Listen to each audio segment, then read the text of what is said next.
जय हिंद दोस्तों, आप सभी का स्वागत है आपके अपने यूट्यूब चैनल कैरियर अप पर। आज है 13 मार्च और आज हम उससे रिलेटेड करंट अफेयर्स के बारे में बात करेंगे।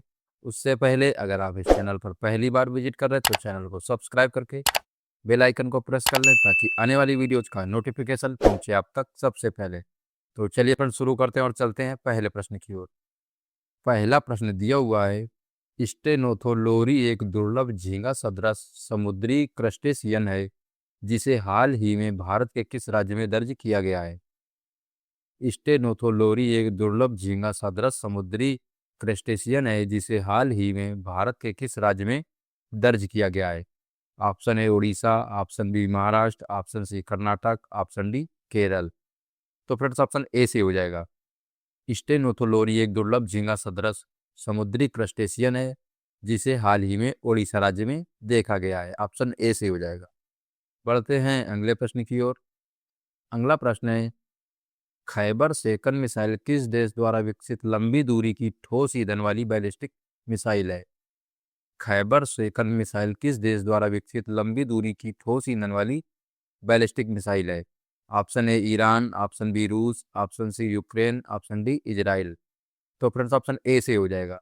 खैबर सेकंड मिसाइल ईरान की ठोस ईंधन वाली बैलिस्टिक मिसाइल है। ऑप्शन ए से हो जाएगा। बढ़ते हैं अगले प्रश्न की ओर। अगला प्रश्न है, भारत नेट परियोजना का मुख्य उद्देश्य क्या है। भारत नेट परियोजना का मुख्य उद्देश्य क्या है।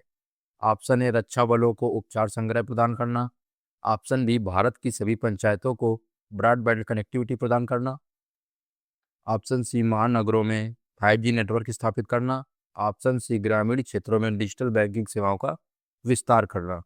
तो फ्रेंड्स ऑप्शन बी से हो जाएगा। भारत नेट परियोजना का मुख्य उद्देश्य है भारत की सभी ग्राम पंचायतों को ब्रॉडबैंड कनेक्टिविटी प्रदान करना। ऑप्शन बी से हो जाएगा। बढ़ते हैं अगले प्रश्न की ओर। अगला प्रश्न है, गुरु डोंगमार झील जो अक्सर समाचारों में देखी जाती है भारत के किस राज्य का हिस्सा है।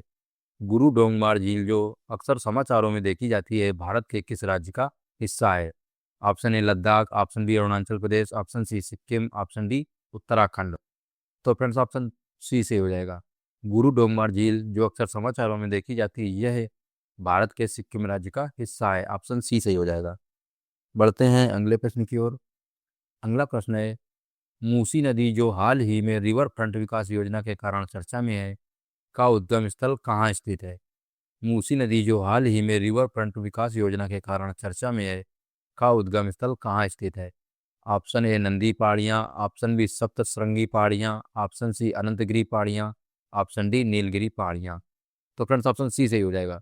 मूसी नदी जो हाल ही में रिवर फ्रंट विकास योजना के कारण चर्चा में है इसका उद्गम स्थल अनंतगिरी पहाड़ियों से है। ऑप्शन सी सही हो जाएगा। बढ़ते हैं अगले प्रश्न की ओर। अगला प्रश्न है, world para athletics grand prix 2026 के दूसरे संस्करण की मेजबानी कौन सा शहर कर रहा है। World para athletics grand prix 2026 के दूसरे संस्करण की मेजबानी कौन सा शहर कर रहा है। Option A Pune, option B Bengaluru, option C Nai Delhi, option D Chennai. तो फ्रेंड्स ऑप्शन सी से हो जाएगा। World para athletics grand prix 2026 के दूसरे संस्करण की मेजबानी नई दिल्ली में हो रही है। ऑप्शन सी सही हो जाएगा। बढ़ते हैं अगले प्रश्न की ओर। अगला प्रश्न है, हाल ही में गैरी कस्टर्न को किस देश की पुरुष क्रिकेट टीम का मुख्य कोच नियुक्त किया गया है। हाल ही में गौरी कस्टर्न को किस देश की पुरुष क्रिकेट टीम का मुख्य कोच नियुक्त किया गया है। ऑप्शन ए Bharat, option B Sri Lanka, option C England, option D Bangladesh. तो फ्रेंड्स ऑप्शन बी से हो जाएगा। गौरी कस्टर्न को श्रीलंका पुरुष क्रिकेट टीम का मुख्य कोच नियुक्त किया गया है। ऑप्शन बी से हो जाएगा। बढ़ते हैं अगले प्रश्न की ओर। अगला प्रश्न है, हाल ही में प्रतिष्ठित एनटीआर राष्ट्रीय फिल्म पुरस्कार किसे प्रदान किया गया है। हाल ही में प्रतिष्ठित एनटीआर राष्ट्रीय फिल्म पुरस्कार किसे प्रदान किया गया है। Option A Chiranjeevi, option B Ram Charan, option C Akshay Kumar, option D R Madhavan. तो फ्रेंड्स ऑप्शन ए से हो जाएगा। प्रतिष्ठित एनटीआर राष्ट्रीय फिल्म पुरस्कार चिरंजीवी को प्रदान किया गया है। ऑप्शन ए से हो जाएगा। बढ़ते हैं अगले प्रश्न की ओर। अगला प्रश्न है, दिल्ली नगर निगम ने शहर में मलबे और निर्माण अपशिष्ट के बेहतर प्रबंधन के लिए किस डिजिटल प्लेटफॉर्म की शुरुआत की है। दिल्ली नगर निगम ने शहर में मलबे और निर्माण अपशिष्ट के बेहतर प्रबंधन के लिए किस डिजिटल प्लेटफॉर्म की शुरुआत की है। ऑप्शन ए स्वच्छ दिल्ली पोर्टल, ऑप्शन बी कचरा प्रबंधन पोर्टल, ऑप्शन सी मलबा पोर्टल, ऑप्शन डी निर्बाल पोर्टल। तो फ्रेंड्स ऑप्शन सी से हो जाएगा। नई दिल्ली नगर निगम ने मलबे और निर्माण अपशिष्ट के लिए बेहतर प्रबंधन के लिए मलबा पोर्टल डिजिटल प्लेटफॉर्म की शुरुआत की है। ऑप्शन सी सही हो जाएगा। बढ़ते हैं अगले प्रश्न की ओर। अगला प्रश्न है, भारत की पहली और प्रमुख गुरुत्वाकर्षण तरंग वेधशाला का विकास किस जिले में किया जा रहा है? भारत की पहली और प्रमुख गुरुत्वाकर्षण तरंग वेधशाला का विकास किस जिले में किया जा रहा है? ऑप्शन है Latur Maharashtra, option B Hingoli Maharashtra, option C Tumakuru Karnataka, option D Chittoor Andhra Pradesh. तो फ्रेंड्स ऑप्शन बी से हो जाएगा। भारत की पहली और प्रमुख गुरुत्वाकर्षण तरंग वेधशाला का विकास हिंगोली महाराष्ट्र में किया जा रहा है। ऑप्शन बी से हो जाएगा। बढ़ते हैं अगले प्रश्न की ओर। अगला प्रश्न है, हाल ही में किस राज्य ने स्थानीय निकाय चुनाव लड़ने के लिए अनिवार्य 2 बच्चों की नीति को समाप्त करने वाला बिल पारित किया है? हाल ही में किस राज्य ने स्थानीय निकाय चुनाव लड़ने के लिए अनिवार्य 2 बच्चों की नीति को समाप्त करने वाला बिल पारित किया है? Option A Haryana, option B Uttar Pradesh, option C Madhya Pradesh, option D Rajasthan. तो फ्रेंड्स ऑप्शन डी से हो जाएगा। 2 बच्चों की नीति को समाप्त कर स्थानीय निकाय चुनाव लड़ने के लिए बिल राजस्थान ने पास किया है। ऑप्शन डी से हो जाएगा। बढ़ते हैं अगले प्रश्न की ओर। अगला प्रश्न है, अंतर्राष्ट्रीय खाद्य और आतिथ्य मेला आहार 2026 का आयोजन स्थल कहाँ निर्धारित किया गया है? अंतर्राष्ट्रीय खाद्य और आतिथ्य मेला आहार 2026 का आयोजन स्थल कहाँ निर्धारित किया गया है? ऑप्शन ए Pragati Maidan Nai Delhi, option B Yashobhoomi Dwarka, option C Bharat Mandapam Nai Delhi, option D Jio World Convention Centre Mumbai. तो फ्रेंड्स ऑप्शन सी से हो जाएगा। आहार 2026 का आयोजन स्थल भारत मंडपम नई दिल्ली में हो रहा है। ऑप्शन सी से हो जाएगा। बढ़ते हैं अगले प्रश्न की ओर। अगला प्रश्न है, भारत ने राष्ट्रीय राजमार्गों पर हरियाली की स्थिति मापने के लिए किस संस्था ने पहली बार national highway green cover index जारी किया है? भारत में राष्ट्रीय राजमार्गों पर हरियाली की स्थिति मापने के लिए किस संस्था ने पहली बार national highway green cover index जारी किया है? ऑप्शन ए है सीमा सड़क संगठन, ऑप्शन बी है भारतीय राष्ट्रीय राजमार्ग प्राधिकरण, ऑप्शन सी है पर्यावरण मंत्रालय, ऑप्शन डी है भारतीय वन सर्वेक्षण। तो फ्रेंड्स ऑप्शन बी से हो जाएगा।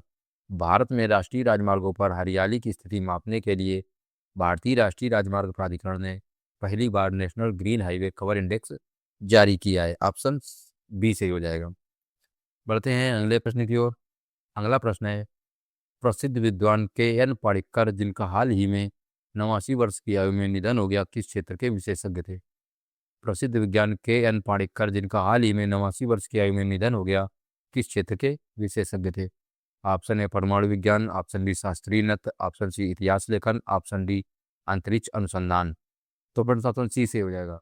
प्रसिद्ध विद्वान के एन पारिकर जिनका हाल ही में 89 वर्ष की आयु में निधन हो गया, वह इतिहास लेखन विशेषज्ञ थे। ऑप्शन सी से हो जाएगा। बढ़ते हैं अगले प्रश्न की ओर। अगला प्रश्न है, भारत में जलवायु परिवर्तन के खतरों से निपटने और लचीलापन बढ़ाने के लिए national Climate Stack Innovation challenge किसके द्वारा शुरू किया गया है? भारत में जलवायु परिवर्तन के खतरों से निपटने और लचीलापन बढ़ाने के लिए national Climate Stack Innovation challenge किसके द्वारा शुरू किया गया है? Option A Niti Aayog, option B NABARD, option C ISRO, option D Bharatiya Reserve Bank. तो फ्रेंड्स ऑप्शन बी से हो जाएगा।